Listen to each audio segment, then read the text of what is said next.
Une équipe qui peine maintenant, alors qu'on arrive quand même au tiers de la saison, c'est Castres, le champion de France. Et oui, le Castres olympique, 8e après 8 journées. C'est tout simplement le plus mauvais départ pour un champion de France en titre depuis le début du top 14 en 2005. Alors, Castres se déplaçait aujourd'hui chez le promu, chez Brive. Et si les Castrais produisent jusqu'ici du beau jeu, ils pêchent à l'extérieur. Nicolas Dupin-Débessa, on peut même dire qu'à l'extérieur, pour l'instant, c'est un 0 pointé. Oui Isabelle, 4 matchs à l'extérieur, 4 défaites, 2 points pris seulement sur 20 possibles. On est loin du Castres champion de France et ce soir avec une infirmerie pleine, on ressemble vraiment à un autre visage de ce Castres avec pas de Dulin, pas de Thalès, Cocotte qui est sur le banc. On prépare les échéances européennes et forcément ça laisse un peu de place à un promu briviste qui aimerait bien se faufiler dans l'interstice. Pourquoi pas un 4e succès à domicile en autant de réceptions. Et on commence par ce ballon porté après une belle conquête. Brive, c'est le meilleur alignement du top 14, c'est aussi un beau paquet d'avant avec ses pick and go stoppés à seulement 1 mètre de la ligne et dans un sursaut dans un deuxième temps. C'est Sissako Yaboybolé, le monsieur plus de Brive qui franchit la ligne, monsieur plus de ce début de saison, 3e essai du Fidjien et après 8 minutes, Brive réussit son départ 7-0 contre le champion de France castré. Des brivistes avec énormément d'intention dans ce début de match, ils n'hésitent pas à relancer de leur moitié de terrain avec des 3/4 qui ont du feu dans les jambes avec Malei qui allonge vers Mignardi qui déborde le long de la ligne de touche.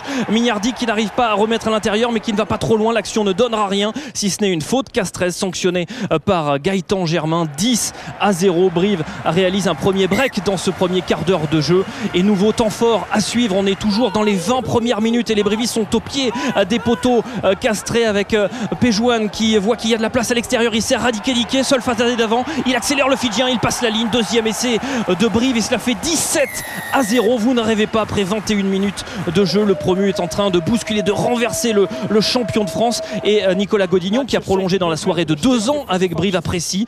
On est loin de la même satisfaction sur le banc castré, contraste saisissant face à des castrés qui ont complètement manqué leur début de match. On est toujours dans la première demi-heure de jeu et tous les ballons sont brivistes, toutes les initiatives sont noires et blancs. On est dans les 22 mètres et les castrés sont bloqués sur leur ligne, obligés de défendre et les brivistes rebondissent sur la défense à l'image de Koyama Ibolé qui rafute Klassen. Il est repris par un 3e défenseur mais dans un sursaut il arrive à servir Malei.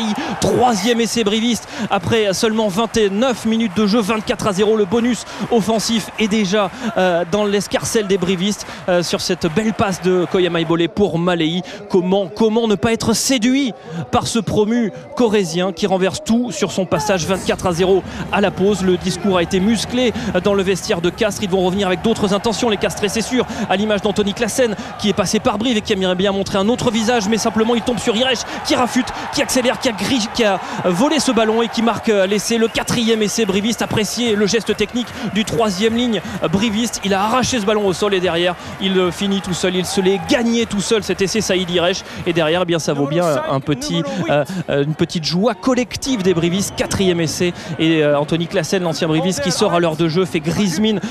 Castres est mené 31-0. Castres essaie bien dans la deuxième période de redresser la tête mais tombe sur une défense extrêmement bien organisée. Brive n'a pas encaissé d'essai depuis près de 3 matchs et Brive a toujours des intentions en deuxième période. Alors certes c'est un peu plus brouillon une fois qu'on a fait rentrer le banc, mais toujours ses intentions avec toujours ses soutiens dans tous les sens.